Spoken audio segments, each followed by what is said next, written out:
India में recently farmers और agriculture के बारे में कुछ ज्यादा ही चर्चे बढ़ गए हैं, तो क्यों ना हम भी आपको इंडियन एग्रीकल्चर के बारे में थोड़ी वैल्यूएबल और साथ ही इंटरेस्टिंग इन्फॉर्मेशन दें, जो कि आपको जरूर पसंद आएगी। चलो तो आज हम बात करते हैं इंडियन एग्रीकल्चर से जुड़े कुछ पॉपुलर मिथ और उनके पीछे छुपे फैक्ट्स के बारे में। मिथ नंबर 1, ये गलतफहमी तो बहुत से लोगों को होती है कि इंडियन एग्रीकल्चर में हमेशा गिरावट होती है, लेकिन सच बात तो ये है कि एग्रीकल्चरल प्रोडक्शन में इंडिया पूरे वर्ल्ड में सेकंड नंबर पर आता है। इतना ही नहीं, सर्विसेज और इंडस्ट्रियल सेक्टर में भी इंडिया 9th और 5th नंबर पर रैंक करता है।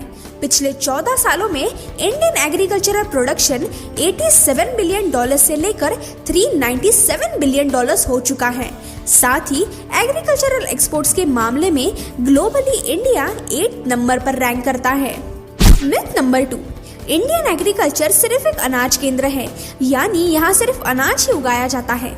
लेकिन फैक्ट ये है कि इंडियन एग्रीकल्चर मल्टीपल एस्पेक्ट्स में फैला हुआ है, जिसमें से इंडियन एग्रीकल्चरल जीडीपी में हॉर्टिकल्चर यानी फल फूल और सब्जियों का उत्पादन, एनिमल हस्बेंड्री यानी पशुपालन, इनका कंट्रीब्यूशन 60% से भी ज्यादा है। इंडिया वर्ल्ड की लार्जेस्ट मिल्क प्रोड्यूसर है। वेजिटेबल्स और फ्रूट्स प्रोडक्शन के मामले में इंडिया सेकंड नंबर पर आता है, फिश प्रोडक्शन में 3rd नंबर पर और पोल्ट्री प्रोडक्शन में पूरी दुनिया में 5th नंबर पर रैंक करता है। मिथ नंबर 3, बहुत लोगों का ये मानना है कि इंडियन फार्मलैंड साइज में छोटे होने के कारण इंडिया में प्रोडक्शन भी लो होता है। But the fact is global agricultural production में इंडिया सेकंड नंबर पर रैंक करता है और इन छोटे फार्म से हर साल का एग्रीगेट आउटपुट ज्यादा होता है, क्योंकि वहाँ मल्टीपल क्रॉपिंग यानी एक से ज्यादा क्रॉप्स की फार्मिंग की जाती है। मिथ नंबर 4, इंडियन एग्रीकल्चर पूरी तरह से रेनफॉल यानी बारिश पर डिपेंड होता है। जी नहीं, असली फैक्ट ये है कि हॉर्टिकल्चर और कैटल फार्मिंग का मेजर शेयर होने की वजह से ये एक्टिविटी पूरे साल चलती है। नंबर 5, ऑर्गेनिक फूड यानी ऐसा फूड जो डायरेक्ट फार्म से आता है वो 100% केमिकल फ्री होता है। तो ये एक बहुत बड़ी गलतफहमी है, क्योंकि खेती करते वक्त सारे फसल अच्छी तरह से उगाने के लिए क्रॉप प्रोटेक्शन केमिकल्स उन वेजिटेबल्स पर स्प्रे करने पड़ते हैं, लेकिन यही केमिकल से स्प्रे हुए वेजिटेबल्स या फिर फ्रूट्स दुकान में ऑर्गेनिक फूड के नाम पर ज्यादा पैसों में बेचे जाते हैं। तो हमेशा अपने फ्रूट्स और वेजिटेबल्स अच्छी तरह से धोकर ही कंज्यूम करना।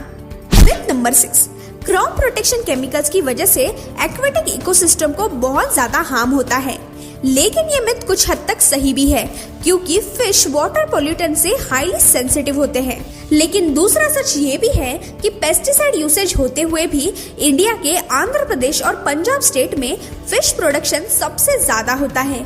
यहाँ तक कि फिश प्रोडक्शन के मामले में इंडिया 3rd नंबर पर रैंक करता है, जिसका मतलब ये है कि इंडिया का सॉइल वाटर इकोसिस्टम कंटामिनेटेड नहीं है। मिथ नंबर 7, फ्रूट्स और वेजिटेबल्स ब्राइट कलर में दिखने के लिए कलरिंग केमिकल्स और एनिमल हार्मोन्स इंजेक्ट किए जाते हैं।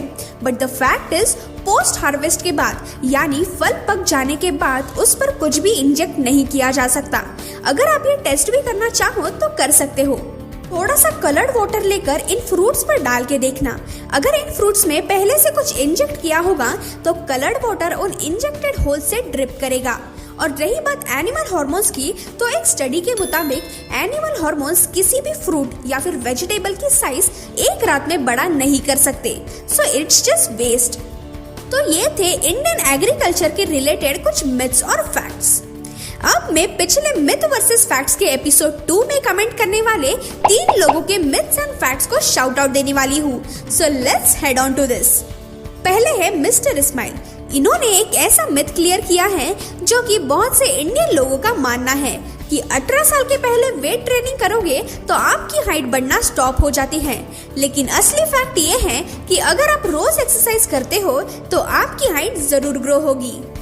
नेक्स्ट है सुधांशु कुमार। इन्होंने एक बहुत ही पॉपुलर मिथ क्लियर किया है कि अगर हमारे सामने से काली बिल्ली जाती है तो वो एक बैड लक माना जाता है, लेकिन इसके पीछे फैक्ट ये है कि पुराने जमाने में लोग बैलगाड़ी या फिर घोड़ा गाड़ियों से ट्रैवल करते थे और अगर कभी भी कोई काली बिल्ली, टाइगर या फिर लेपर्ड इन बैलगाड़ियों के सामने आते थे तो उनकी आंखें ग्लो करती थी और होता ये था कि इन चमकने वाली आंखों को बैल या फिर घोड़े डर जाते थे और फिर इधर उधर भागने लगते थे। इसीलिए ट्रैवलर हमेशा लोगों को वार्न करते थे कि अगर कोई काली बिल्ली आपके सामने से क्रॉस हुई तो आपको उधर ही रुक जाना चाहिए। लेकिन समय के साथ साथ इस चीज का मतलब कुछ और ही हो गया कि अगर चलते हुए भी आपके सामने से काली बिल्ली पास होती है तो वो बैड लक माना जाता है। अगले हैं चिराग गुप्ता।